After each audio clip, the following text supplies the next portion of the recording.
up, guys? Got another new video here for you. This is Tuned In Sports. I honestly can't believe I'm saying it, but we are finally back with another video. I think the last video that we recorded was right when I don't even think we made it to the basketball finals. I think it was like right before maybe NFL draft. I don't know. It's been a long time, or at least it feels like it, since we've been recording a video for Tuned In Sports. But we are back finally, and we are excited to get into it. Football season is right around the corner. This will be the last Saturday without. Well, actually, no, there was college football games today, so yeah, Today was opening. Yeah, today was opening day for some teams, so we've got a handful of those starting, as well as the NFL preseason is just about wrapped up. So yeah, but anyway, I've been so out of practice. My name is Bryson. I'm Bennett. I'm Steve.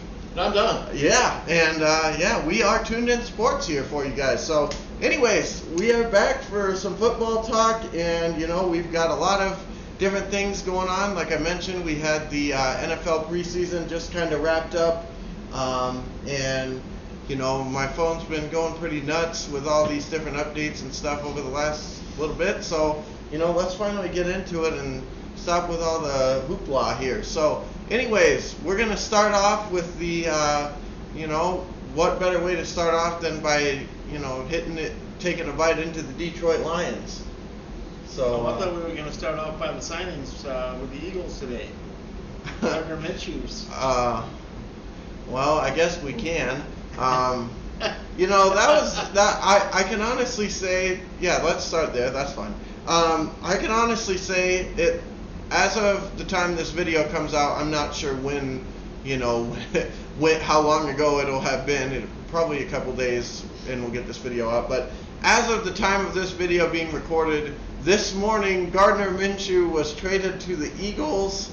I think it was for a second-round pick or something. Sixth round?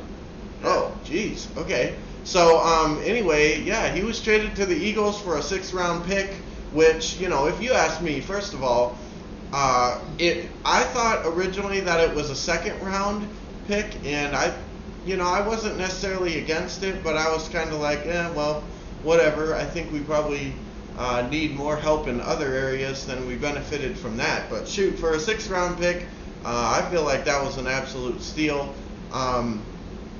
You know, I'm kind of confused as to what the plan is. I don't know if they are planning on having him be a backup plan for Jalen Hurts, or if they just were like, hey, we need somebody because Mullins sucks. And honestly, I'm in full agreement with that. I mean, hell, trade me just about anybody for a sixth-round pick and, you know, boot Mullins off the team, and my day would have been made. But then to hear that it's actually, you know, somewhat of a formidable quarterback, I'm like, shoot, this for a sixth-round pick, that tells me that Jacksonville was just like, get him the hell out of here. We don't care anymore. And I'm honestly kind of surprised by that approach. I know that they got Trevor Lawrence, and he's the future and everything, so they were probably just hoping to get what they could for him and move on from that situation. But nonetheless, to me, sixth-round pick, basically that's a pick out in the boonies, and unless you come across somebody and get pretty fortunate, a lot of times those are guys that, you know, generally aren't making the roster. So to me, I mean, basically you're trading somebody that maybe not pan out for somebody that has shown to have potential in the league already. And so yeah, I thought it was brilliant, and also add in the fact that I'm not sure how many years he's played in the NFL at this point. I think maybe just 1 or 2. So he's still on his rookie contract. So it's not like we're paying him anything. And, you know, for him to just kind of sit there and be a backup or whatever, hell, why the hell not? I mean, at the very least, if this Jalen Hurts experiment doesn't really work out, or they're pretty sold that he's not going to be the answer, you know, I'm not necessarily sold on the fact that Gardner Minshew couldn't possibly play in this league. I think a lot of the time that he was on Jacksonville, the team absolutely sucked. So you put him on a decent team like the Eagles, or at least hopefully. I mean, we'll see. But I think that they're definitely an improvement over what he had when he was playing a lot of minutes in Jacksonville. So you put him on a team like the Eagles, and we got the systems over here. So, you add all that together, and I think it was a good move. I mean, I really think we gave up nothing and got all upside. So I was happy with that. Does it necessarily change what I think we're going to do this year? Not really. And the other thing is, I kind of wish that it would have happened before preseason. I mean, I understand that, maybe Jacksonville wasn't sure they wanted to part with him before preseason. Maybe they thought Trevor Lawrence wouldn't be ready and whatever. I don't know. But I'm just saying, I would have liked to have seen him suit up. And now it's almost like he's coming over here and he doesn't know the playbook or anything like that. So I don't know. I kind of think they might have him as the third string option just because Flacco knows the playbook. I would say that probably Minshew in there would be an improvement over what we've seen from Flacco, even if he doesn't know the playbook. But who knows? I mean, it's all systems anyway. So, but yeah, I mean, that's pretty much all I got to say. I think the Eagles are going to pretty much suck this year.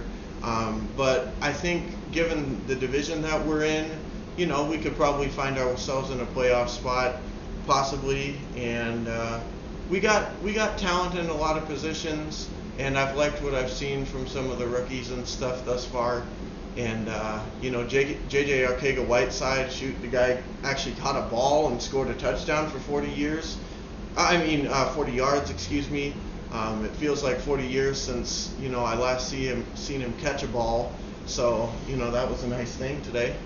And it was for more than 5 yards, which is not normal for him. So, but anyway, yeah, so Eagles, should be interesting season to see what we got and see how the systems change things. And, if we suck, we suck. But I think a lot of the changes that have been made needed to be made. So, the fact that we might be rebuilding or might be bad for a little while, oh well. I mean, it needed to happen because we weren't winning anything the way it was set up. So, yeah, that's all I got to say about the Eagles. Yeah, I really ain't got a lot to say about the Eagles myself, honestly. I mean, tough. No, I mean, hey, we can probably look forward to a lot of that this season, but you know what? Tough off season. Just playing, but yeah. As far as my opinion on the Eagles, honestly, when I read the trade, I was like, oh shoot, Bryson's actually going to be pretty pissed about this one because they're trading for another QB and still haven't named Hurts the starter yet. I don't think. So, you know what? I mean, I was kind of surprised that he had the reaction to it that he did today. But yeah, as far as my opinion on it, I think, shoot, if Gardner comes in there and plays pretty well, I mean, you very easily could see him starting for this Eagles team week 1. Honestly, I mean, considering they haven't named Hurts the starter yet, you got to question whether they're really having a lot of confidence in him. So. Yeah, but there's no more preseason games. There's only 3 this year, so we won't. No, I know, but I mean, I don't know. I mean, if they still haven't. I think they already made them the starter. They did? Yeah, they named him the starter a ways back. They go. Oh, well, I must not have heard about it, but if they did, but whatever. But my thinking is honestly, I mean, I really think something I was telling him about earlier was I really think that, if Jalen Hurts gets out to kind of a slow start, we suck anyways, I wouldn't be surprised if you start hearing the fans kind of calling for Minshew to get in there, at least see what he's got.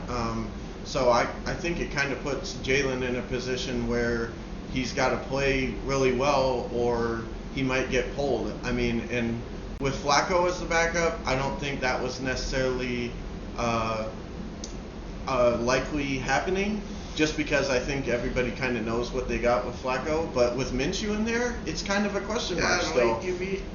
Yeah, with Minshew in there, it's still kind of a question mark So I really think that this puts a lot of pressure on Jalen to say like, hey man, you better, show up. Otherwise, you're going to be showing out somewhere else because the fans are going to be calling for Minshew just like they did in Jacksonville, I think. So, we'll see what happens there. But yeah, I don't think he'll start week 1, but I do think that if he doesn't play really well and we suck, like I think we're going to, you might see some changes. You might see him start later in the season, depending on how things go. Yeah, you never know. I think myself, I kind of wondered myself when I first saw this, like, what are you trying to do here? Is this like, I mean, you're not showing, Hurts any type of vote of confidence by bringing this guy in. Like you said, I mean, the first opportunity that he throws an interception or doesn't make a play, you're going to have fans, we want Minshew, this, that, and the other. And I don't know really that's the right move, because my personal feeling is I think Hurts is the right guy. And I mean, I think the reason they brought Minshew in really is because if Hurts goes down, Minshew can run that offense that Hurts is in. Flacco can't do it. He's not mobile enough, and it's not going to work. Yeah. But with Minshew, you can feasibly run, the play option, the run option offense. So, because I think he's capable of running and he's athletic enough to do it. But which kind of makes you wonder why they signed Flacco in the first place, to be honest. But well, at the time, yeah, it was a body, and he's got experience, and he's played in the Super Bowl for Christ's sake. So I don't know. I was kind of questioning the move initially, but it kind of makes sense now. They're just trying to add depth at a position where you can't really have enough, as far as I'm concerned. And as soon as Hurts was to go down with an injury, you're going to be happy as hell you have him. Yeah. In my opinion. Agreed. Not that you want to root for that to happen, but personally, I think Hurts is the right guy, and I don't think Minshew is going to see the field unless Hurts goes down. That's my personal opinion. No, I myself think it's a great trade. I mean, I was calling him to put him in our Broncos carousel for the last couple of years too, since Jacksonville didn't want to use him. Yeah. And I think Urban Meyer wanted him to get him out, so there was no controversy. There wasn't somebody that everybody in the fan base could call for to get Lawrence out, so it's Lawrence's job. Yep. 100%. And I think Philadelphia, again, I think he's smart. He's a gamer. He did that all the way at Washington State, all the way up to even this last year or two. Mm-hmm. He'll pull something out of it. He's kind of like Fitz magic in a way. Yeah. He's just around. He hangs around, and makes something happen. Yeah. So like I said, I think it's a great trade, especially if it's going for a sixth. And I think they might have a potential starter there. Yep. And it just depends on what Hurts does, but he's been on shaky ground. And I haven't heard like rave reviews in this preseason, or even in camp, so I don't know, what's going to happen. So Uncle Rico might be under center here pretty soon. Yeah. No, I mean, they keep on making move after move that would suggest that they're not 100% sold as an organization. I mean, they pretty much have done everything but be 100% backing of him since he started last year. The way that he played last year, I felt like he deserved a lot better from an organization standpoint, and they really have just kind of like, well, yeah, you're there, but oh well. So, Exactly. I mean, as far as that's concerned, it wouldn't surprise me if Minshew was brought in there to be the next guy. Mm-hmm. I mean, and like I said, I truly believe if we're struggling to start, specifically Hurts, but even if the team in general is struggling, I think you're going to see fans calling for Minshew to come in there, because at the end of the day, they're probably thinking, well, what do we got to lose? We suck. Mm-hmm. So I was going to say, and they really hadn't made any like drastic per se offensive moves, right? Because that was the thing that that we always talked about. Oh, can't get the 17 points, or can't get the 21 or 24 points. Yeah. They can't put points on the board, and so I can totally see it that they're going to sit here but again, the team needs to get more players on one side of the ball. Yeah. So. It's just kind of unfortunate because, I mean, as much as I'm happy about this trade, I mean, and like I said, a 6th-round pick, shoot, whoever we were to take there was probably going to be practice squad at best. So if you just look at it from a standpoint of saying, forget about whether or not we could have addressed a different position, you just look at it and say, did we get good trade value? Hell yeah, because I think Minshew, I mean, the ceiling for this guy, he could be our guy. Even, you know, you could have a Bledsoe situation with Brady where, you know, Hurts goes out with an injury. He's a mobile quarterback that likes to run. People like that get hurt all the time. Minshew comes in there, takes the team to places that, you know, the other guy either wasn't, or kind of like, well, how do you take him out at this point? Kind of like Dak Prescott with Tony Romo. You know, how do you take him out?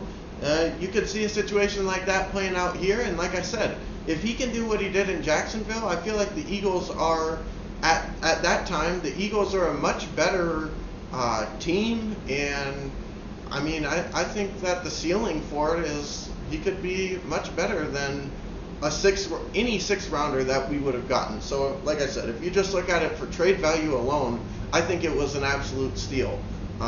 So I'm more than happy with that. You know, as far as kind of the quarterback controversy, I mean, at this point, they've kind of created their own mess with that whole thing anyways. So nothing surprises me. That's just going to be a reality. But whatever. I mean, like I said, I'm not upset with this. And get Nick Mullins as far away from the city of Philadelphia. He's already been booted, so yeah, he's get out. him. I mean, I don't even want to see him holding a bottle of water down the line for the team members on the sideline. He might infect somebody. He was cut already. Yeah, no, I'm just saying, I don't even want him to sign him as a water boy. I mean, he might drop it and poke him in the eye. Who knows? But anyways, so let's move let's move on. Let's hop into the before mentioned Lions now. And what's going on in Detroitville? Just losing. That's about it.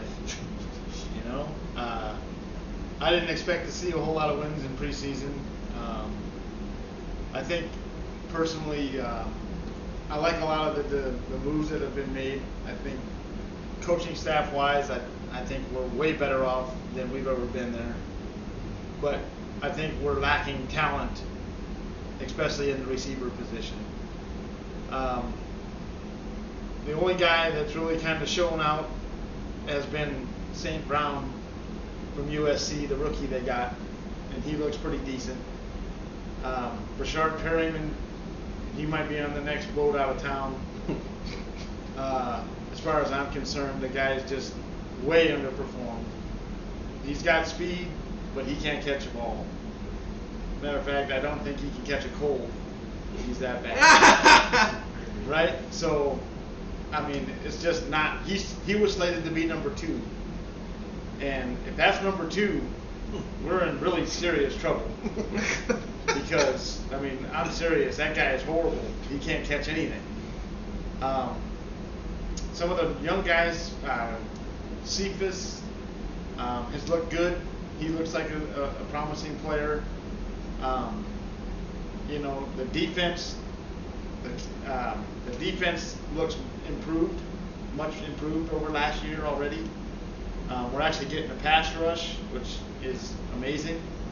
And I mean, we haven't even seen like the meat of the lineup in there, even in the preseason. Like Brockers hasn't been playing, and so you got a lot of the pieces that are obviously out there during training camp, but they're not playing in these preseason games. So I'm really anxious to see what that's going to look like. The kid that we got from Purdue, the linebacker, he's playing awesome. Seems like this guy has a clue what he's doing out there. Seems like he seems to be putting himself in positions to make plays all the time, either make a tackle or break up a pass or whatever. So when he was first brought in, they said he's really good run stopper, this and that. But from what I've been listening to, as far as from coaches and stuff, they've been super pleased with his pass abilities as well, as far as, you know, guarding against the pass. So awesome to see that. I haven't really seen much of Goff at all. The time that we did watch it wasn't super. But again, they haven't had Swift out there. I've heard a lot about the offensive line being really good, but with that being said, it's not very deep. So if you lose a couple guys or a guy, who knows what happens at that point, right? So it's good. The starting five is super good, and I think it's going to probably show up, hopefully. But the backups is where we have issues. And if you don't win the battle in the trenches, we've already seen what that causes. We've watched football for years in Detroit where, we can't win the battles up front. We can't win the game. So, but offensively, I think we're going to struggle a little bit. I'm hoping that Swift is going to be what I think he's going to be. And we picked up Jamal Williams from the Packers. He seems to be like a nice fit as well. That guy's a gamer, but I just don't think we have enough talent at the wide receiver position to really compete. And who knows? Maybe when they start making all these cuts, all these teams start making these cuts, there's going to be some good players let go. So it's very possible that we could end up with something serviceable, which would be an ideal situation. I just don't know what kind of the mindset is of the management now on what they're looking to do. Like, do they want to try to take on contracts, or are they, trying to build through the draft more or less? And that's going to be something that works itself out, I guess. But I'm interested to see, come Monday, kind of who's going to be on the chopping block and who we might be able to pick up. But I mean, I'm not predicting too many wins. I'm thinking probably around 4 wins for the season.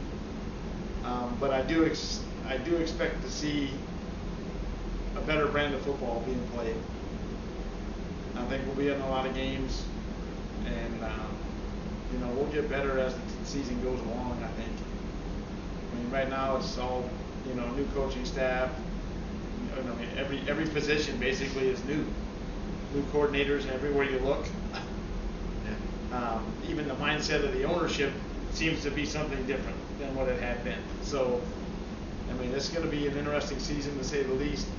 Not expecting, like I said, a whole lot of wins, but I'm expecting that we're moving the ship in the right direction for a change, hopefully. Until this next season, and when all these coaches go out and find other jobs, and we're starting over again. Duke Staley will become a head coach, and this is going to be the scenario. I can see it happening. So, but anyway, as far as the Lions go, I think there's some optimism in Detroit, which is kind of cool to see. I think the fans are,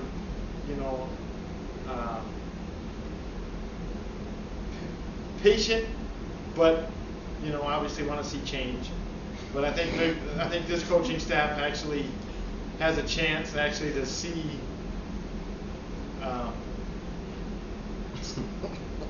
this coaching staff might have a little bit more leeway than Patricia did.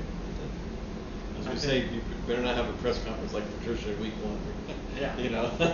Hear the same old. Yep. They'll be pissed. No, I mean, it's already been way different. It's already been way different than when he came on.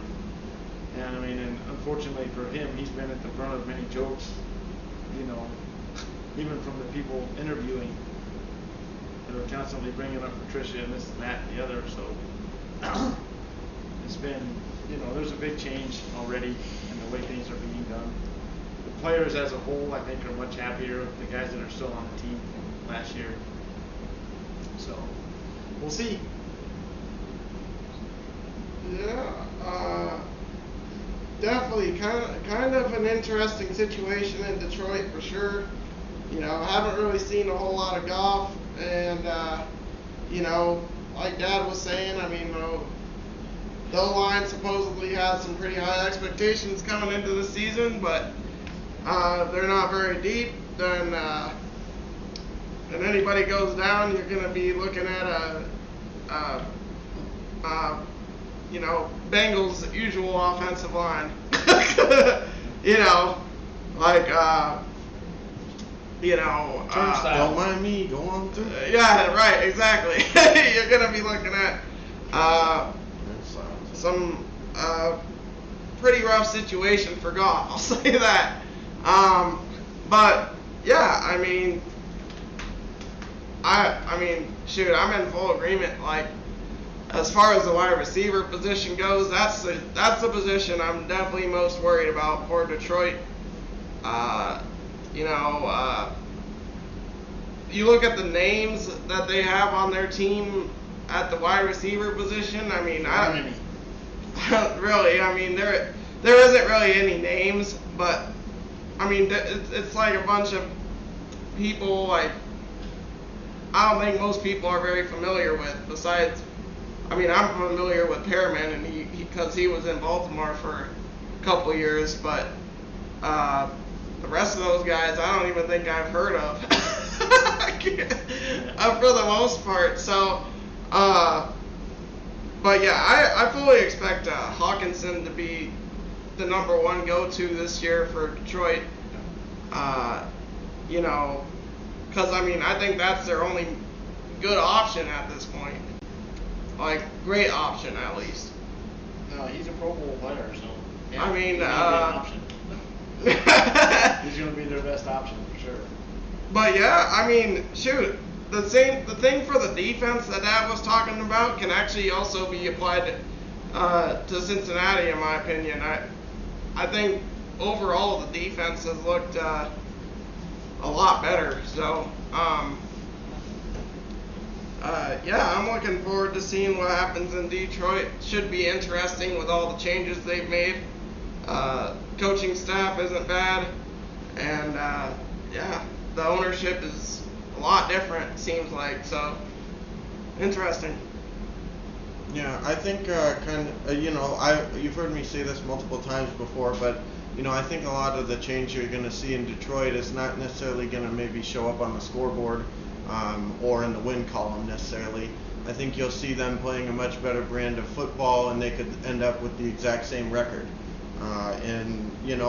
Like he said, I think the coaching staff might have a little bit longer leash just because of where they're coming from. You got, as he also said, you got new people at every position. Anybody that was pretty much of any noteworthy on the team, they completely sent away pretty much, and you're just dealing with a whole bunch of Cast-offs. either cast-offs from other teams or late round picks that are trying to prove themselves and stuff like that. And sometimes when you got a situation like that, you end up with a bunch of guys that really step up. And other times you kind of end up with the New England Patriots situation last year, where you just got a whole bunch of guys that you can't rely on, and so you're throwing it to anybody and everybody, and you have no offense. So I think really what it's going to come down to for the Lions is similar to what it's probably going to come down to for all of our teams, but especially for the Lions. Well, no, I don't think it'll come down to that, because I think the biz won't be in your favor if there is biz. But anyway, what I was going to say is I think really what it's going to come down to is what he was saying with the offensive line. And I know, you hear that and you say, duh, good job, Einstein. But I really mean that in the case of the Lions, because I really think that much like with the Rams for a lot of years, I really think that the Lions need to have a good running game in order for their offense to run smoothly. Because I think if you're going to have Goff out there throwing 50 passes a game, especially with the weapons that they have right now, or lack thereof, I think it's going to be a long season. Now, don't get me wrong, I'm not saying that you won't see anybody step up, and sometimes preseason is not the greatest indicator. I don't think you'd ever hear any players admit this or anything, but I think sometimes you see a situation in preseason where these guys say, well, I'm not going to give my best effort out here and get hurt and take myself out of the whole season, so I'm just going to go 80% or something like that. So, like I said, I'm not trying to make an excuse for anybody. I know they're all trying to make a spot on the team, so they should be giving their best effort, but at the end of the day, I'm not 100% sure on whether or not all of them are. So with that being said, I'm just saying if the running game struggles and they're a pass predicated offense, I think it's the weaknesses at the receiver position are really going to show through, and I think it could be a long season for them on offense. And if that happens, well, we all know what that looks like, especially we got Denver over here, perfect example. Even if the defense plays as well as they could or as well as they, their ceiling is, they still just can't win games if the offense doesn't do anything. So I think you could see a situation like that occur in Detroit, where the offense is just 3 and out, 3 and out, 3 and out, if they can't get the running game going. If they can get the running game going, then I think that you might see some of the shortages in the receiver position kind of not necessarily go unnoticed, but just not be as big of an impact, because I think if you get more people, focused and predicated on, okay, we need to stop the run, then that'll create opportunities for guys outside. And, they are in the National Football League and they did make the team, so you would think that there's got to be some skill there somewhere and somebody can catch a ball or two. And if not, well, oh well. But I'm just saying, I think, if the run game runs smoothly, then you could see some good things from this team. And if the run game struggles all year like we're accustomed to seeing from them, I think the offense this year, even more so than other years, is really going to be slow coming out of the box, so to speak. So, yeah, hopefully they can, get things ironed out. Yeah, I mean, this organization, when you look at rebuild in the dictionary, this is it. Yeah. I mean, this is top to bottom, clean it out. So again, it's hard to gauge anything to see what they're going to do. So we'll see what happens. And, it's a clean slate, so we'll see what everybody has on the table. It's probably won't happen overnight, but just as long as they can get the attitude change, which it sounds like that's Campbell's first priority, is to get the pour us out of the systems, to actually get it where it's like we need to win and know how to play this game correctly, from all those losing seasons. So we'll see what happens with it, but again, just don't know.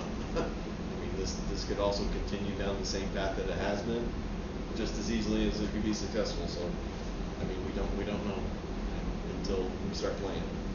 So once we figure out, then we can kind of get a gauge on this organization and where they're heading. But I like at least it's the talk is there, right? We're actually trying to get better, we're trying to improve, we're trying to get tougher, we're trying to do things right, instead of just trying to piece it together. And like you said, hopefully the defense will step up, because if it does the same thing, there's no Stafford there to throw it around and keep you in game, like it was there. So if it gets ugly real fast with no defense, then the offense is going to struggle, which I've seen for the last 5 years since Manning's gone. It's the same thing where you just can't generate enough of. No, I totally agree. I still question some of the moves that were made, watching Marvin Jones walk, and some of these guys, even Galladay, in my opinion, those guys were solid players. Did they really need to leave, and just so we can have Rashard Perryman come in and drop ball after ball after ball? I mean, Hawkinson is a beast. That guy's gonna show up and show out, no question about it. And all indications are that him and Goff have a really nice, connection going on. So, but it's gonna need to be there. Yeah. It's gonna need to They be. better. It's gonna need to be. They're gonna compete. But I mean, I kind of echo what Don was saying. I mean, it's really we've seen it in the past. We've had excitement about oh, this guy's coming in. I remember when Mariucci came in there, everybody was like, oh, this is the greatest thing. And I mean, Mooch was shown the door within I think 1 season or 2 seasons. So, but I think I think we're in a different position now than we were then.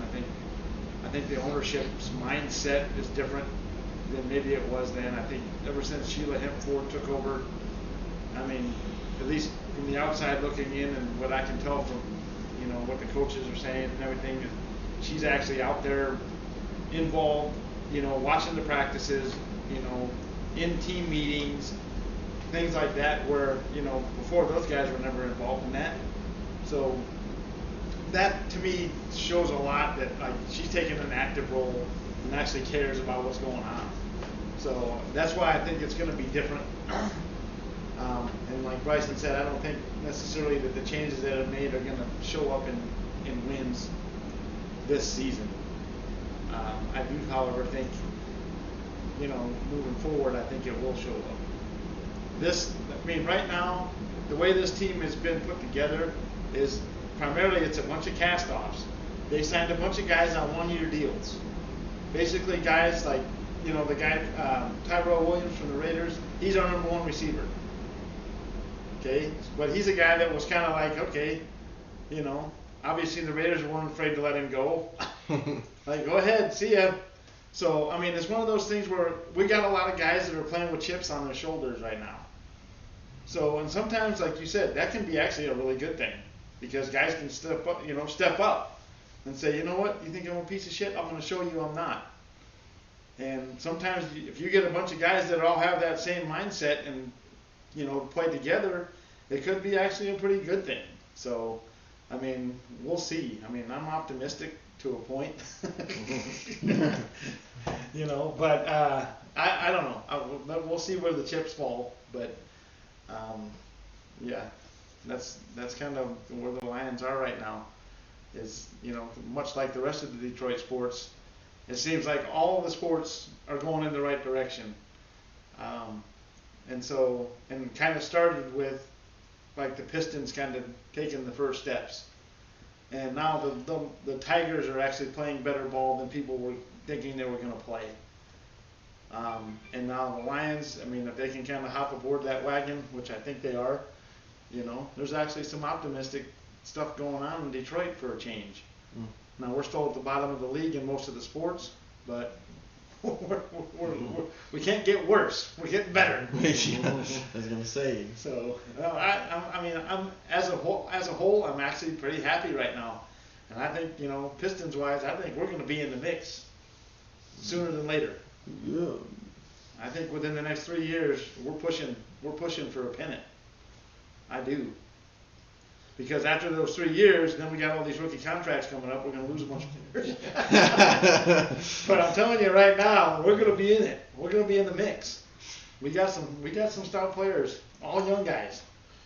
And then we got Grant, so it's going to be good. But anyway, yeah. So let's move on to the next team. I figure we'll go ahead and hop into Broncos town now. Get that all out there and excited. Yeah. Yeah. After missing on the Aaron Rodgers sweepstakes for now, hopefully next year, we've got it set up where it's a pretty good team. Again, injuries will usually determine us, and if we can get somewhere near 500, I'll definitely be happy. Because especially the 5-11s has really sucked for the last 5 years. But again, defense looks like it's going to carry the way. Serious stuff coming out of them. Really, the only thing we have a weak spot in is linebacker, I think, as far as like middle linebacker and stuff, and maybe another outside, but just depends on however Fangio has it set up. But it's going to be pretty good to watch that side of the ball. And it's just going to be some serious stuff. If preseason is some indication, only gave up 6 points against the Vikings, 3 points against the Seahawks on the road, and then just gave up 12 points tonight at home. So that means they didn't give up a touchdown all preseason. Yeah. So if everybody plays, Miller and all the starters, and they stay healthy, it'll be another series. Now, will the offense now with Bridgewater be able to get above that 17-point threshold? 24 would be nice. I mean, they had 30 plus in the first 2 games on the road. So hopefully they get stuff rolling in that direction. But of course tonight they came back with a 17-point performance. But again, with that defense, guess what? That's all you need, right? Because again, even last year there's always 16, right? They couldn't get the 17. You lost. Lost a tough one. But if they can get with the crooked number 2, they'll be definitely in good shape. But we'll see what happens. I mean, we got tons of receivers up the wazoo. Pookie Williams from UNC looks like a stud. I mean, he even stepped up the other day on that 4th down pass to Judy. He cracked the middle linebacker right in the jaw. I mean, he just stuffed him, and it was like, whoa! I was like, all right, I like this. Give me a little bit of Walter Payton flashback, right? Of taking it to the guy. And so, like I said, we'll see what Gordon is. Again, the pieces to QB. So that's the reason the Rodgers thing would have been nice, because I think it would have been set up perfectly for him. But hopefully, we'll set it up again next year, and take that next step where we can actually be competing with the Chiefs. But this year coming in will be as usual. I think the pecking order is beat the Raiders twice, beat the Chiefs finally. Would be good, and I think that would be a successful season, and get close to 500 if that's possible. But we'll see what happens.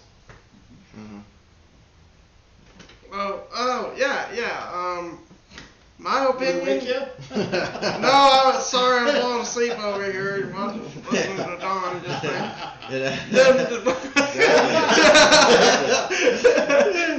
Well, Don's fucking He wants to talk the Bengals. He wants to talk about the Bengals. Yeah, no, but what? Okay, let's get back. Let's get to my opinion on the Broncos here. You know what? I actually think they could be pretty damn good this year. I mean, it seems like Judy overall is playing a better brand of football than last year, kinda. He's not dropping as many balls, maybe. You mean people lit into him? Yeah, right. Like, what are you doing, dude? You're Yeah, number 1 right. draft choice. Come on. Yeah, I know. He's kind of struggling. I mean, a little bit. Still not catching the ball all that consistent. I do like overall the rest of the receivers they got there though, with the tight end that they got there. Noah Fant. Yeah, I actually think he's pretty No, like I said, decent. the receiving corps is huge with Fant and Hamler. Yeah, And Hamler. Patrick is number 4, and he still had over 1,000 yards. And, Didn't Hamler catch like a 60-yard touchdown? Against Minnesota, I think for week 1. Yeah, that was a pretty nice throw by Locke. Even though he's not going to be starting, but that was. Hey, at least if you got Locke as a backup, you got to be feeling pretty good. Yeah, we'll need him. Yeah. Yeah, and Sutton caught a touchdown tonight, so tonight was his first game back, so that's a big number 1. So again, the determining factor for the Broncos is definitely the offensive side of the ball. Defense, you already know you got Von Miller coming back, I'm pretty sure, right? Yeah. So that's going to be pretty big. Corners there are pretty good. Surtain has been showing out since he's been playing. It looks pretty good on paper for sure. Only piece that was missing was Rodgers, but you got that next year possibly. So we'll see. But yeah, I'm actually feeling pretty optimistic about the Broncos for sure. So looking forward to watching it. No, I totally agree. Matter of fact, I got a little bet on the Broncos just in case they happen to do something right. I think the talent is there, and I don't think that they necessarily need Rodgers to get where they want to go. I think, especially with that defense, Bridgewater just needs to manage the game and not turn it over, and that's what he's made a career out of. So I think they got the right guy for the job. It just if everybody, it's all about health. Having these guys stay healthy and, having enough, I think they got enough pieces to be relevant. The biggest thing that, like Don was talking about, beating the Chiefs. I mean, what has it been, 5 years or something? Yeah, Since they, 0-11. right, since they were able to beat them. So, I mean, that's the one hurdle that they got to figure out a way to overcome. But, I mean, the Raiders aren't scaring me. The Chargers are going to be tough for sure. But, I mean, the Broncos got, in my opinion, enough talent on both sides of the ball to play with all those teams, including the Chiefs. So, if the offensive line can do their job, keep Bridgewater, from getting killed back there, I look for good things to be happening for this team. I'm optimistic myself. I think it's going to be a pretty good season for them. And plus, from a coaching standpoint, this has kind of got to happen. If they go out and stink it up this year and win 5 games, you're looking at a changeover. Mm-hmm. Which, I don't know, whatever it is, but I mean, Lord knows we've seen it enough in Detroit. But I just know one thing, that's not the recipe to win in this league, is changing coaches every 2 years. That's not going to happen. Yeah. So it's just one of those things where, unfortunately, we're kind of paralleling in some regards. Yeah. I mean, all of our teams in essence are doing the same fucking thing. Yeah. So, Well, That's what makes it so exciting to be Like I said, at least with mine, I can kind of hang the hat on that. Fuck, it was medically a reason why Kubiak couldn't stay, right? At least he had a freaking, he was gonna die if he stayed out there on the field. So it was like, oh, okay. And then now we have to deal with all the crap that we've done since then. But it just wasn't us picking him like, oh yeah, let's pick this guy. You know what I mean? Yeah. No, you could always exactly. It's exactly. I mean, it's just we had the guy. He just couldn't, Right. No, on the exactly. field. It's just kind of ironic though, as we sit here. Yeah. All of our teams are kind of going the same path. It's the turnover. Yeah. So I mean, but like I said, I'm actually super optimistic about Denver's chances. I think they're set up to surprise. And I think, speaking of guys playing with a chip on their shoulder, I think Bridgewater is that guy. Mm-hmm. All you've heard is, he can't win the big game. He can't do this. He can't do that. And I really believe that, he's just looking for the opportunity to show out. Yeah. And I think he's on the right team to be able to do it. Because they got everything needed. He's going to have better defense than he's ever had in his life around him. So... yeah. You don't think that's going to give him a little bit of confidence? Yeah, I think it's better than what he had in Minnesota when he was there. Which is saying something even. Right. I mean, Minnesota was no slouch. No, that's what I think. It's a total. I mean, to me, that's going to be that's a confidence builder right there. Like, hey, if I do make a mistake, I mean, it doesn't necessarily mean it's turning into points. I was going to say, the defense is like, yeah, we're used to this. Don't worry about it. They've been through that. Just another day in the life of. Yeah, all they're asking is for, okay, let's let the other team start on their side of the field. We're cool. Yeah, exactly. Let the punter actually make it onto the field. Yeah. As opposed to, coming on as opposed to a turnover. Exactly. And this is why they brought him in. Truthfully, this is why they brought him in there. Mm-hmm. It's because he's not a turnover machine. Yeah.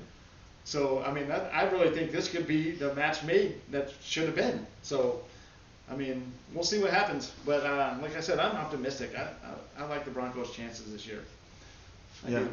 I really think that you brought up a lot of good points with Bridgewater, especially, is he going to be the long-term solution? Honestly, I kind of thought that he would be the long-term solution in Carolina. We saw how that worked out. With that being said, I still think if they had a chance at Rodgers next year, Bridgewater would be a flash in the pan even if they made it to the AFC Championship.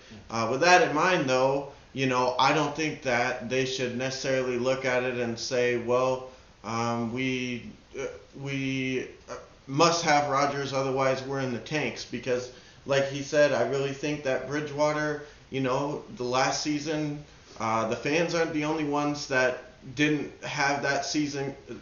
I mean, to say the fans in Carolina aren't the only ones who thought that season didn't go how they wanted it to. I'm sure Teddy was thinking to himself, man, this is not what I was picturing when I, got my chance here. From being just a backup to, hey, you're the man here. And I'm sure that's not how he wanted it to go. So I think he'll be playing with something to prove. And I think Denver will be the great place to do it at because, as he said, he's got a great team around him. He's not going to have to do it by himself. He can afford to make a few mistakes because you got a defense that's going to keep you in the game pretty much no matter how anemic the offense is, as we've seen in years past. And truthfully, I think the pieces are in place for him to really succeed there. And I think that the pieces are in place for this team to succeed. I think, obviously, as we've talked about before, injuries are going to play a part. But I feel like you have to deal with that every season, and it is what it is. The coaching staff, I think we've talked in excess about Fangio and just the direction that maybe he has the team going in. We'll see what it amounts to. Unfortunately for him, I think this is possibly a season for the Broncos where you could say, like I said with the Lions, a lot of the improvements you see with them maybe won't show up in the win total. But unfortunately for Fangio, I don't think that is going to be good enough. I think it needs to show up in the win total or he needs to be gone because I personally think that it wouldn't have been a bad move to get rid of him last year. So I think this year especially, if you're holding on to him for more and more and more, I don't know what you're hoping to see that you haven't seen already. But with that... Block management? Yeah, exactly. I mean, I don't know. I don't think he's going to change too much around there. But with Rodgers in there, as we've seen with him multiple times, he makes up for deficiencies. Well, again, like I said, my perfect example is John Fox. Again, another ex-Panther that's with it. Is just you saw that. I mean, Manning took over. And you know what? He set touchdown records, and then they went all the way to the Super Bowl. And it wasn't because of Fox being an offensive genius. You know what I mean? They had Shermer and some other people that were. Yeah. But they had Manning, right? They had the human computer, so he was the one that would change plays and do all that stuff, and that's where I think that Rodgers piece would be perfect, right? Because Aaron, just do what you need to do, just go out there, and get what you can get out of it. But like I said, with Bridgewater, I think it was kind of he got a raw deal in Carolina. I mean, with McCaffrey out most of the season, there goes the huge piece there. Kuechly and everybody else in the defense just said, I'm retiring. No, exactly. So then there's no defense. So again, if he does make a mistake, the defense is not going to hold him out with it. So I think that's one of the biggest issues with it. But again, just like you said with the Minshew trade, I mean, this is great, right? I mean, Carolina's paying for $7 million. We pay $4 million.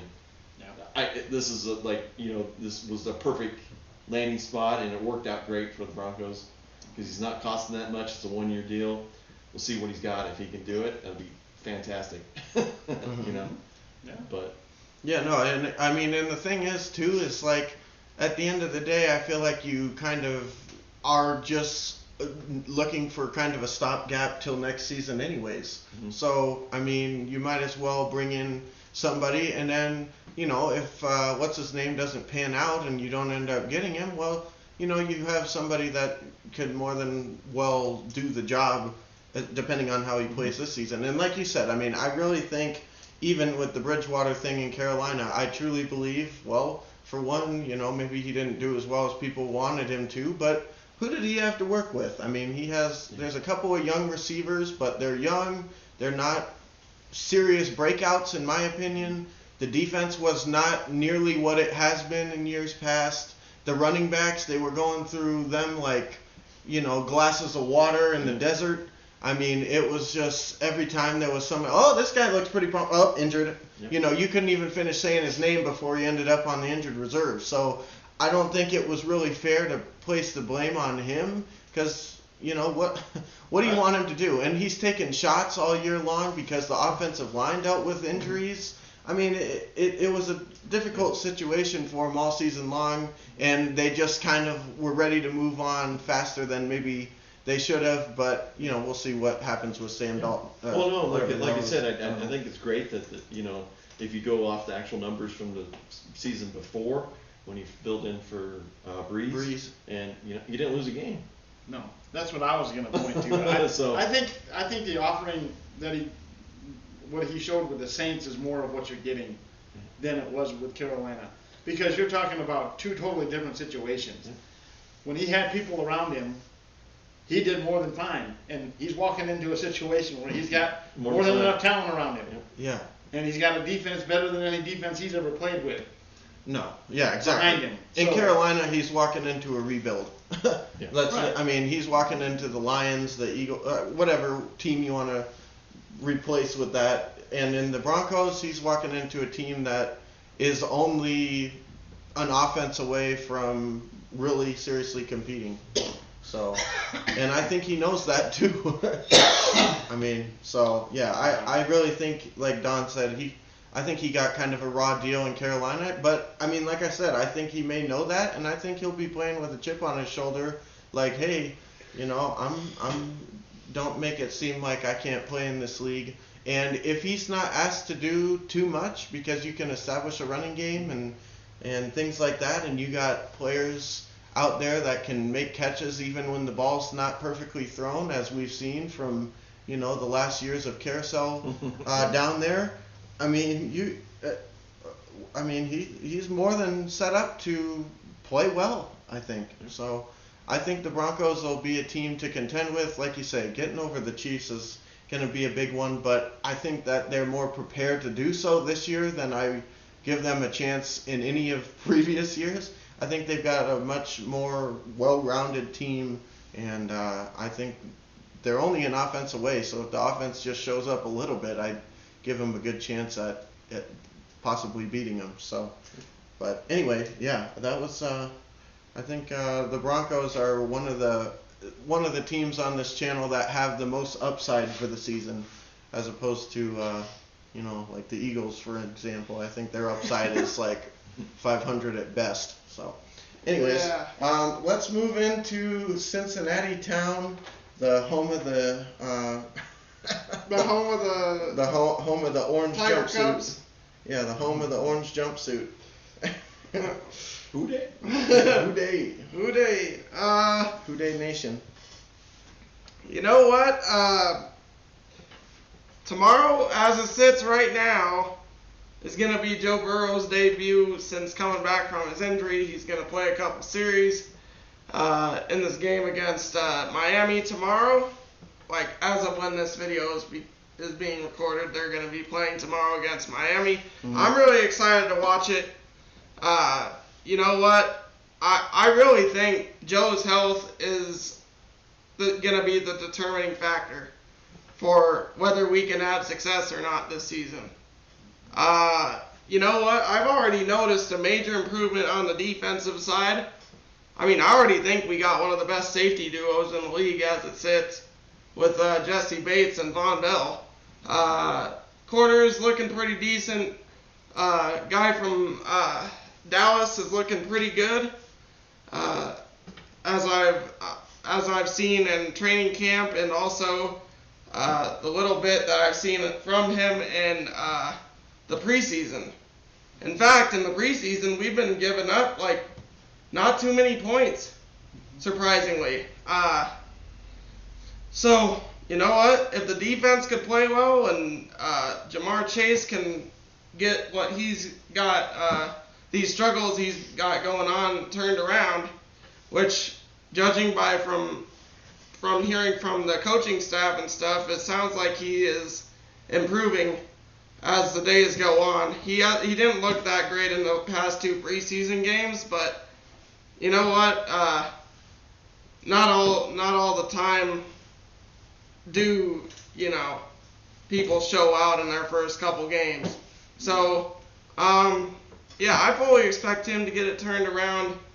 I mean, I'm honestly pretty excited about what we got going on with Joe Mixon returning from injury. T. Higgins is back. The O-line, we got Joe Polak. He's one of the better O-line coaches in the league.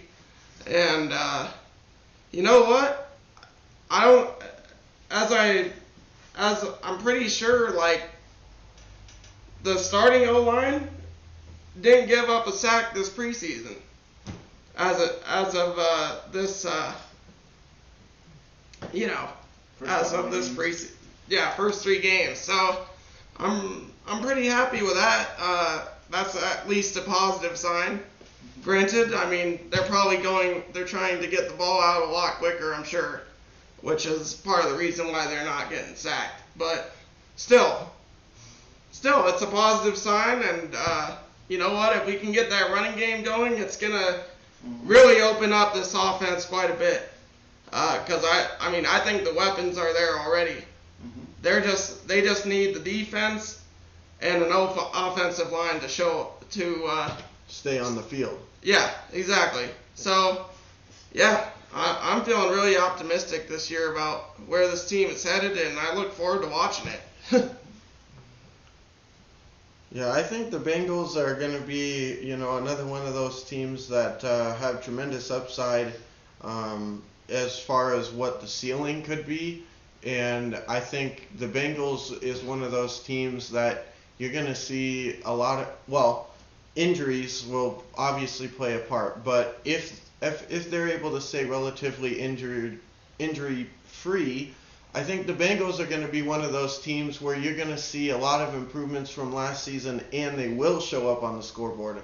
I think you're going to see them not just in these close games, but winning a lot more of them, and I think you're going to see them overall playing with a lot of confidence. I think you're going to see a group of guys out there at receiver and stuff like that are not just kind of waiting for their moment, but really stepping up and taking their chance. I think with AJ Green there before, even though, he wasn't playing quite at the number of games and stuff that he was before, I think with AJ Green there, you still kind of got that, okay, this is the guy kind of mentality, even though he wasn't playing very much due to injury. But still, you got a bunch of young guys who have probably grown up watching him play.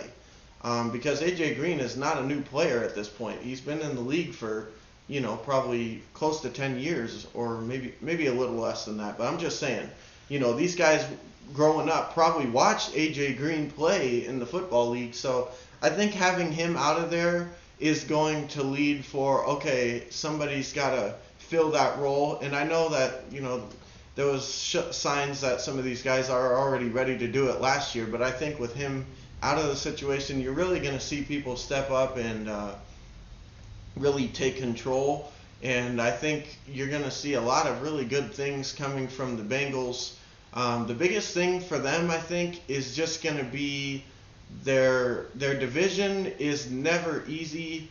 Last year I thought that things were looking really well for them, and they pretty much got creamed in most of their divisional games.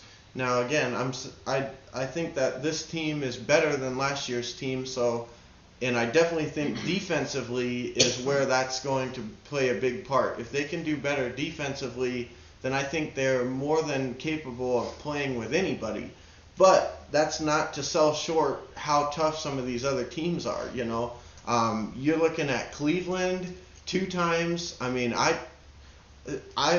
went on record on this channel of saying that if the Browns and the Chiefs played in the playoffs last year, I was picking the Browns, and I picked the Browns, and I made the bet like I said I was going to. Did they win? No. But if they match up again this year in the playoffs, I'm taking the Browns again, because I think the Browns are going to a Super Bowl. It's just a matter of when. Because I really do believe that they are set up to be a team that nobody is going to want to play. I think that the more that the years go on, Mayfield is playing with more confidence and more, showing what he's made of a little bit more. And the ownership is obviously set on building a team there, and they're really getting tough. And then, people like to crap all over the Steelers, but, they only lost 3 games last year. So they're going to be tough. They always are. They're just a cog. And then the Ravens are the Ravens. Same thing. You're dealing with a team that is known for defense, running the football, and stuff like that. So I'm just saying that to say that the Bengals are going to have their work cut out for them with the teams that they have in their division. And so as I say that, you could see them have a much better record than last year and still not win very many games in their division. I would like to see them. I feel like that's how they advance more. If you could see them knock off, the Steelers and the Ravens and the Browns once, I think that would be a huge improvement for them, and just to see them really compete against those teams, because like I said, there was a number of games last season where they got creamed, and I know they were injured and all that other stuff. Well, I mean, they actually should have beat the Browns last year, and they did beat the Steelers once. Yeah. So, I mean they lost to the Browns on a last-second touchdown. Yeah. I mean, they had the lead and gave it away. So, I mean, it's just one of those things. I mean, we got toasted by the Ravens last year, though. So, I don't know exactly. I mean, nobody seemed to really have the answer for Jackson so far. But I think it's coming to that time where these teams are going to start figuring them out. So, we'll see. But no, I mean, I'm not trying to sell them short and say they sucked. I'm just simply saying that when you're looking at the teams like the Ravens, the Steelers, they've been good basically since we've been alive, and the reason for that is because they're built on defense, they're built on running the football, and that's why you got guys like Joe Flacco or whoever that are back there that are probably made to look better than they maybe would be had they been on other teams. Joe Flacco being a perfect example of that. And because they do everything else so well that nothing has to be done perfectly for them to have success.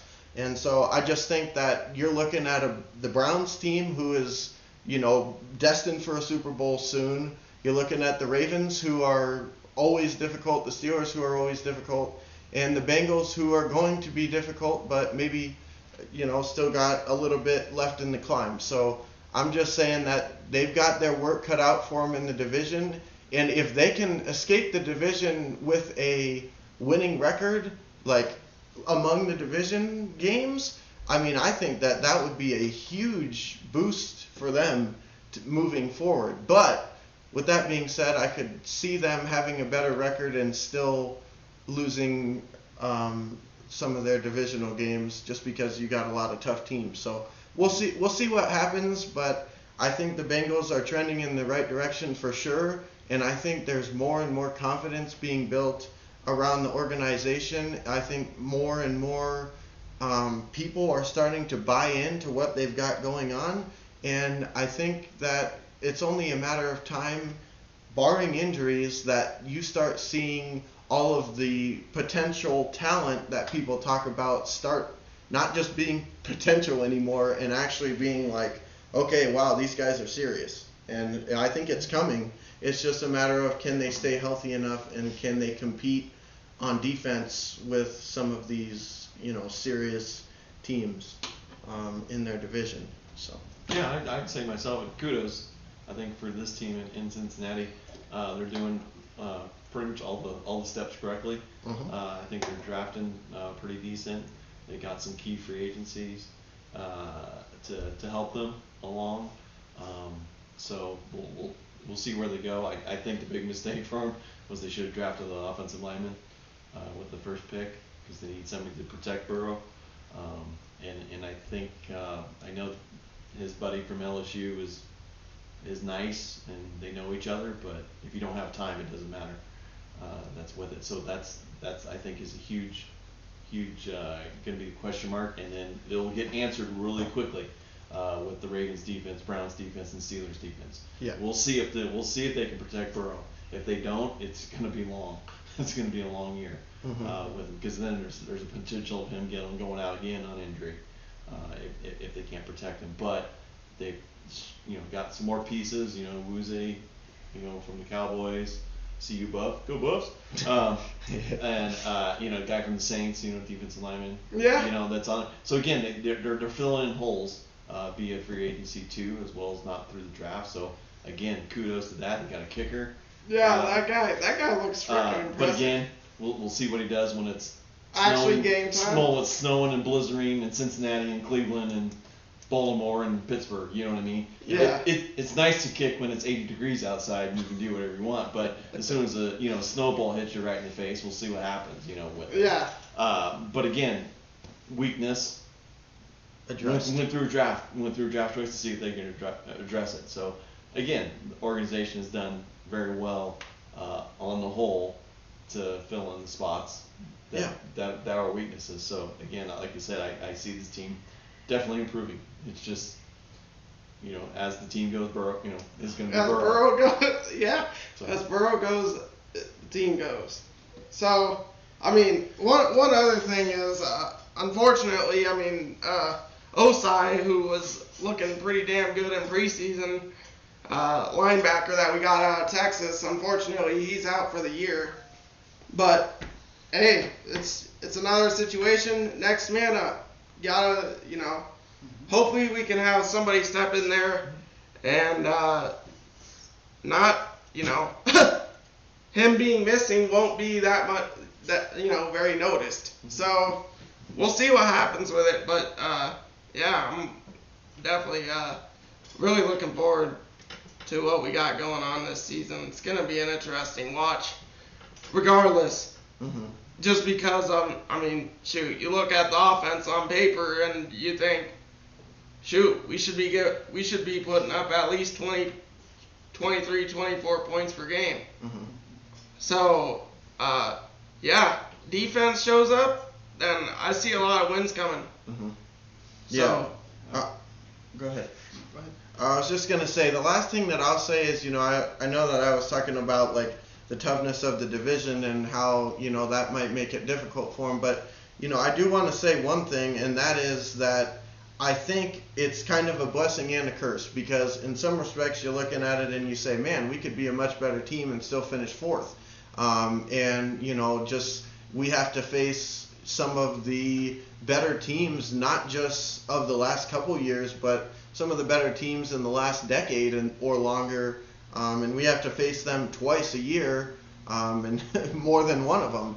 But in the same sentence, though, I would say that in some respects that's kind of a blessing, because, like I said before, you come out of facing the Browns, the Ravens, and the Steelers, you come out of those 6 games with a winning record, I give you a chance against anybody, because if you're able to play those teams on a consistent basis, get wins out of those games, and even maybe if you don't win some of the games, play competitively, I mean, you're playing some of the better teams. So when you go to face some of these other teams, it's not like going to be, we're not used to playing teams that are high caliber.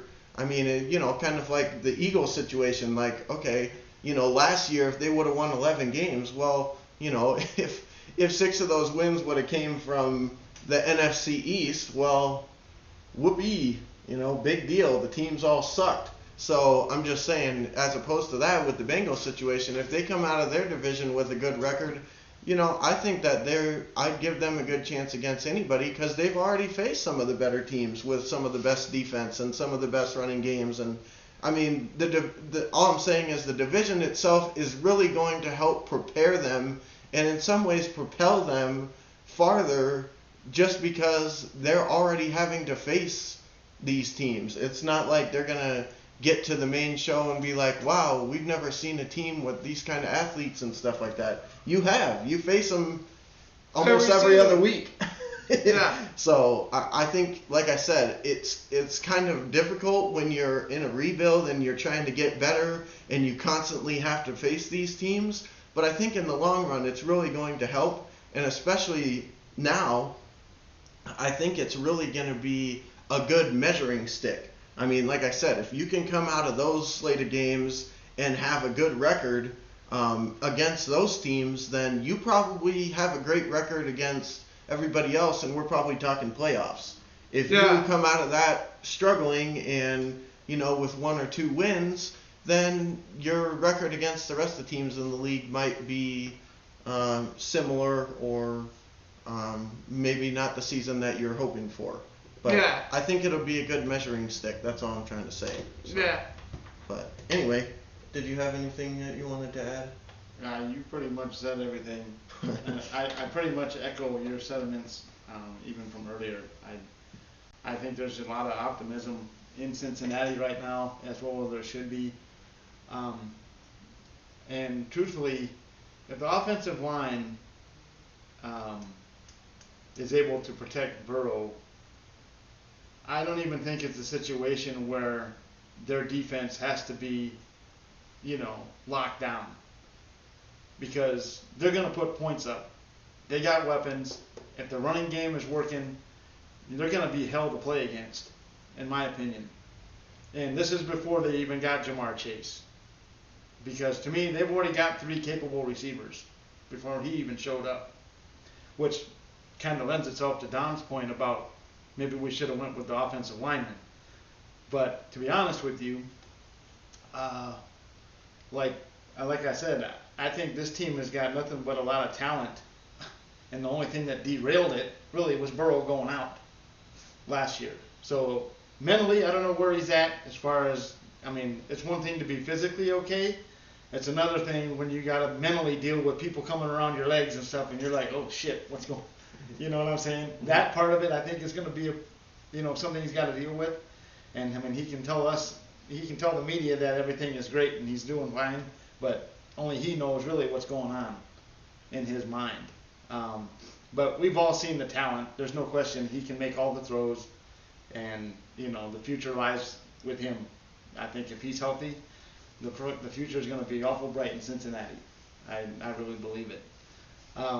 And like to Bryson's point, you're playing the toughest division basically in football, or one of the toughest. So you're going to be battle tested. If you come out of there and are able to make a playoff and get into the playoffs, there ain't going to be anybody that's really you're going to be afraid of, because you've already played the toughest teams. Yeah. And in some regards, I think, you talked about earlier about the Steelers and the Ravens. Well, the two things that we always, those two teams in particular, the one thing that kind of is consistent is there's not a lot of turnover coaching-wise. Tomlin's been there for how many years? 17 or something stupid, right? Mm-hmm.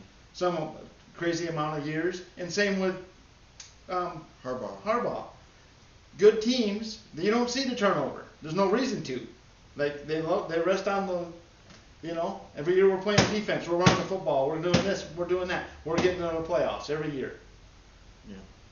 Yeah. And so that's what teams like Denver or Detroit or Philadelphia, that's what we all need. We need that kind of stability. Yeah. We need that, because that's why they're successful. They're not making a fucking change every season. Like, hey, let's try this. Let's get the systems in here. Yeah. Let's try, This game. Let's coach to win this year. Let's fucking bring in Patricia and let him, turn into, try to turn into Belichick. Well, that didn't work. So we need consistency and a guy to be there long enough to make it run right. Mm-hmm. And that's why I like in Detroit. I don't think Dan Campbell was brought in there because he's some great offensive mind or some great defensive mind. I think what they brought him in there for is because he's a leader of men. He's going to let the coaches coach. But he's the guy that's telling you, he's getting these guys fired up, ready to go, getting ready to play. He's making all those decisions. And, that's the kind of guy I want leading the team. I could give a shit less if this guy was a quarterback and won a Super Bowl. I could give a damn. I want a guy that knows how to lead people. Because that's really what it's about. Mm-hmm. It's not about what your resume looks like from when you played. Because if that was the case, you wouldn't see guys like Belichick and some of these guys having the success they've had, right? Mm-hmm. So, in my opinion, it's just one of those things where, in Cincinnati's case, I think Don said it best. They're making all the right moves. They're filling the holes where they needed to fill them. And it's going to come down to, can Burrow stay healthy and make, if they give him time, he's going to pick you apart. He's already proven it. He can do it. If Mixon stays healthy, the guy is definitely one of the better running backs in the league. So I look for this to be a really, cool season for the Bengals.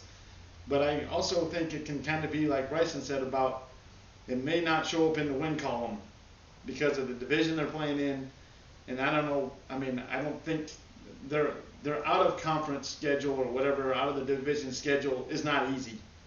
No, They're like right with Detroit. They're like 6th or 7th toughest schedule in the league, which good luck, right?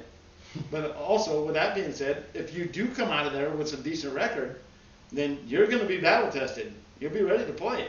Mm-hmm. And this is really about building for the future anyway. Yeah, exactly. The expectations for this year are not necessarily going to win be the to Super win Bowl. the Super Right. Bowl. It's let's move forward and Yeah. get some good things going. What I ultimately want is if we could get around the 500 range, like 7 wins. Actually, probably 8 and 9, probably our ceiling for this year. I would say. I don't know if we necessarily say. I don't see us. It's Super Bowl or bust in Detroit. That's all it is. Super Bowl or Brandon Allen. Yeah, if it's not Super Yeah. Bowl, then let's bring out a new coach. No, Start this over. No, Shermer. Get Shermer in there. Yeah, Sherman. Yeah, the hell with that man. But Hell with that. yeah, I mean, Hell with that for our bullshit. ceiling, I don't necessarily see us finishing above 500 by any means, but I look for us to have like 6 or 7 wins. I could totally see it. No, I think that's on the low end if everybody's healthy. Yeah. I think they can compete. I think people are selling them short. And don't think for a second that all these guys that are there, I'm not sitting here listening to these people say, "Oh yeah, this is a three-team race in this division." And that's really the fuel that's needed. Because if they can start winning games and all of a sudden they're no surprise, they start kicking people's ass and the talent shines through, which I think they have. I think they're going to give people all they want. No, I fully expect them to be in every game. I can see a scenario where, between the Broncos, and talking about teams that maybe, last year were not in the playoffs that could potentially be or make a stink when they get there. I think obviously the Broncos, I've already said, I think they're ready to go. And I think the Bengals are a team that people are sleeping on. And I don't think it's going to be like the old Bengals where you can just roll into Cincinnati and pull a victory and see you next week. I think it's going to be, you're in for a battle. You're going to be in a game. And Burrow, in my opinion, at least kind of from what I can make of him, he's one of these guys that the moment's not going to be too big for him when it's coming down the stretch. You get him in a 2-minute situation or something like that, I don't think you're going to see him sit here and fucking freeze up. Triple. Right. Not be able to make tosses, not be able to make plays. Yeah. He's not that guy. He's just the opposite of that. No. He's a Manning. He's one of those type guys where he's got the brains where, he's going to pick up the defenses. He's smart. He's going to be one of those Manning type guys that's like, okay, I'm going to beat you with my smarts. Get me in the right play. Get me in the good situation. I think that's the kind of quarterback he's going to be. Yeah. I think really, I know we said already about it, but it's like, that's the kind of guy you want leading the flipping team. Yeah. You get a guy like that where you don't have to worry about whether or not he's going to know where to go with the ball. That's a huge advantage. A huge advantage. Yeah, the rest of us don't really know what that's I like. haven't seen it in about 5 years. I've kind of lost, focus. I'm kind of in a fog since then. And I haven't seen it in We're about hoping to see it 10. this year. No, that's kind of how I feel about it, though. It's like, I think they got the right guy. I think the Bengals fell on the right person. It's just unfortunate that he had to have such a huge injury, so early in his career. But in some regard, it might actually be okay because, he's already kind of been there, done that now. If he gets something a little less, no big deal. He can come back from it. Because Yeah. this is more of a mental hurdle for him than probably the physical. I think, physically, I've watched the tapes, preseason, or not preseason, but training camp stuff. He's moving around fine. Yeah. He looks fine. He doesn't look like he's laboring at all. So it's just going to be a mental hurdle of Like fire. right. No, When that's you got why guys around your feet Yeah. and stuff like that. That's I- what it's going to be. And again, that's why I'm so excited about watching it tomorrow. Because No, he needs these reps. This will be perfect for him. Yeah, exactly. I'm really excited to see how he looks. Just for the fact that, I mean, first of all, I mean, shoot, this will be our first, look at Joe Burrow and Jamar Chase on the field together. So that should be interesting to see. I mean, for the few possessions that it's going to happen, at least. I mean, I don't expect it to be a situation where he's getting the ball all the time. Like, because I think ultimately what we're going to be doing is a lot of running while he's out on the field, just because of the fact that that's a little bit less, risky. So, but you know what? Even if we do run the ball a lot, shoot, I mean, that's a good thing, in my opinion, because the run game is something that we really need to work on. So this would be a good chance for us to get a look at where our run game is at. I agree. So, And you said you're playing Miami? yeah, we're playing It'll be- Miami. Yeah, I mean, if Miami's playing a lot of their players and stuff, it'll definitely be a test because Miami's no slouch on defense. So, No, they're not. And their defensive line is pretty good usually too. So it'll be We'll see. Yeah. interesting to see how you can run, if you can run the ball against them Yeah. So, for the couple. but anyways, I mean, that's pretty much all I gotta say. I mean, optimistic really about. I mean, pretty much all of us are pretty optimistic about our teams moving forward. I mean, Yeah, we're all going to the Super Bowl. Yeah, the problem is only one of.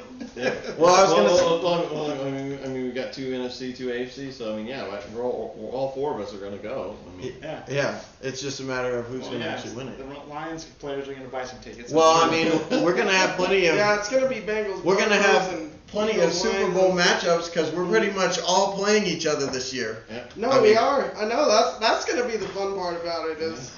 I mean, that's not something that's generally probably happened in the past, at least since this channel has been around, which is 1 year. But Well, hey, let's put it this way. Don't go into it thinking, oh, well, at least we'll get some wins because somebody's got to win the game because I had that approach last season and we tied the Bengals. So we did. Nailed it. Yeah, we managed to come out with neither of us winning and still were winless at the time of that game. So, but nonetheless, it'll be interesting and should be fun. We're excited to be back. We're excited to be doing content again. We're hoping now that, NFL's kind of back. This is kind of our, bread and butter. We love getting pissed off about the games and watching our anemic offenses week in and week out and say, man, what the hell? I mean, we're sitting here talking about all the ups and the positive ceilings and all this stuff of our teams, and then come week 16 of next year, and we're all sitting here pretty much in the same boat thinking, man, what the hell happened? That could very well be the case. Okay. But nonetheless, we're excited to be back making videos again, and NFL is really, at the end of the day, much like in ESPN and all these other networks, NFL is what really moves the needle. And for me personally, I've really enjoyed getting into hockey as of lately, and I've always enjoyed basketball, but I don't think anything really gets me as excited as when football season comes around.